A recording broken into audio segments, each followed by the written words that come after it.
দেখুন আমাদের সজনে গাছে কত ফুল হয়েছে। দেখুন ফুল থেকে কেমন কচি কচি ডাঁটা হয়েছে সবে সবে। এই সজনে ফুল দিয়েই আপনাদের একটা রেসিপি করে দেখাবো। রেসিপিটা এতটাই দুর্দান্ত হয় যে একবার না করে দেখলে বুঝতে পারবেন না। আর অবশ্যই এটা একবার করে দেখবেন সজনে ফুল থাকতে থাকতে সিজনে। আর আমাদের কমেন্ট করে জানাতে ভুলবেন না যে আপনাদের এই রেসিপিটা কেমন লাগলো। এই রেসিপিটা হচ্ছে হাতে মাখা সজনে ফুল। এই হাতে মাখা সজনে ফুলের রেসিপিটা কেমনভাবে বানাতে হয় চলুন ভিডিওর মাধ্যমে দেখে নেওয়া যাক। নমস্কার বন্ধুরা, আবার নতুন ভিডিও নিয়ে আপনাদের সামনে হাজির হয়েছি। আমার চ্যানেলটা নতুন হয়ে থাকলে চ্যানেলটিকে সাবস্ক্রাইব করে আমার পাশে থাকবেন। চলুন আর কথা না বাড়িয়ে ভিডিওটা শুরু করা যাক। এখানে আমি একদম ফ্রেশ সজনে ফুল নিয়ে নিয়েছি। ফুলগুলোকে এবার একটু বেছে নেব। যদি কোনো একটা খারাপ থাকে সেগুলোকে বাদ দিয়ে দেব। যেহেতু গাছের তলার থেকে কুড়ানো তো, তাই একটু ভালো করে পরিষ্কার করে বেছে নেব। এই সজনে ফুল খাওয়া শরীরের পক্ষে ভীষণ ভালো। সজনে ফুলের অনেক উপকারিতা আছে। সজনে ফুল কেন, ডাঁটাও অনেক উপকারিতা আছে। এইভাবে দেখুন আমি সব বেছে নিচ্ছি। ফুলগুলো আমার সব বাছা হয়ে গেছে। এবার পরিষ্কার করে ধুয়ে নেব জল দিয়ে। খুব ভালো করে 2-3 বার ধুয়ে নেব। ফুলগুলো দেখুন আমি খুব পরিষ্কারভাবে ধুয়ে নিয়েছি। এবারে থালার মধ্যে ফুলগুলোকে নিয়ে নেব। আপনারাও এইভাবে বাড়িতে একবার ট্রাই করবেন, খুবই ভালো লাগে খেতে। এতে দিয়ে দেব একটা বড় সাইজের আলু, ঠিক এমন লম্বা লম্বা করে কেটে নিয়েছি। এরকম লম্বা লম্বা করেই কেটে নিতে হবে। দিয়ে দেব টমেটো, ঠিক এমন লম্বা লম্বা করেই কেটে নিয়েছি। দিয়ে দেব 2টো কাঁচা লঙ্কা, ঝালটা আপনারা আপনাদের পরিমাণ মতো দিয়ে দেবেন।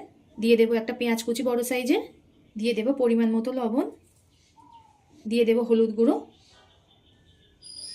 সবশেষে দিয়ে দেব সর্ষের তেল। তেলটা আমার সব দেওয়া হয়ে গেছে। এবার খুব ভালো করে মাখিয়ে নেব। এটা হাতে মাখা সজনে ফুল, এটা কিন্তু খেতে দারুণ লাগে। এই সজনে ফুলের সিজনে একবার হলেও ট্রাই করে দেখবেন, খুবই মজা লাগে খেতে। এটা ভাতের প্রথম পাতে এমন একটা রেসিপি থাকলে তো কোনো কথাই নেই। আমার সব মাখানো হয়ে গেছে। এবার রান্নাটা বসিয়ে দেওয়া যাক। যেহেতু আমি উনানে রান্নাটা করব, উনানের জালটা ধরিয়ে কড়াটা গরম হতে বসিয়ে দিয়েছি। কড়াটা গরম হয়ে গেছে, এতে দিয়ে দেব সর্ষের তেল। তেলটা গরম হয়ে গেছে, ওই গরম তেলে দিয়ে দেব 3 কোয়া রসুনকে কুচিয়ে নিয়েছি, সেটাকে দিয়ে দিলাম। আর অল্প করে কালো জিরে। রসুনের কাঁচা গন্ধটা চলে গেলে যে ফুলটা মেখে রেখেছিলাম সেটাকে দিয়ে দেব। খুব ভালো করে ফুলটাকে এবার ভেজে নেব।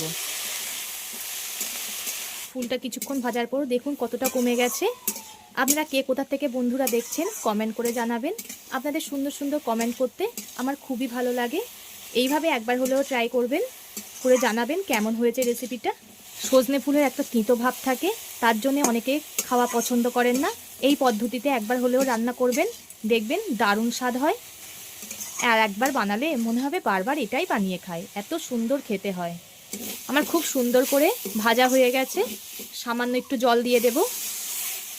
এই জলটা দিলে সব কিছু একটা মাখো মাখো ব্যাপার আসবে, তাই জলটা দিলাম। এবার ঝোলটাকে ফুটতে দেব। আমি ঝোলটাকে খুব ভালো করে ফুটিয়ে নিয়েছি। এবার এতে দিয়ে দেব সামান্য একটু চিনি। এই চিনিটা দিলে সজনে ফুলের যে একটা তেঁতো ভাব থাকে সেটা থাকবে না, সেটা চলে যাবে। আর খেতেও দারুণ লাগবে। খুব একটা বেশি মশলার আমি ব্যবহার করিনি, কিন্তু খেতে কিন্তু বন্ধুরা অসাধারণ লাগে। আমার খুব সুন্দরভাবে আলুটা সিদ্ধ হয়ে গেছে। আপনারা এইভাবেই আমাকে সাপোর্ট করবেন। আপনারা সাপোর্ট না করলে আমি কখনোই এগিয়ে যেতে পারবো না। এবার নামিয়ে নেব। নামানোর আগে দিয়ে দেব একটু কাঁচা সর্ষের তেল। এটা গরম ভাতে যা লাগবে না বন্ধুরা খেতে, খুবই সুন্দর লাগে। আমার চ্যানেলে নতুন হয়ে থাকলে চ্যানেলটিকে সাবস্ক্রাইব করে আমার পাশে থাকবেন।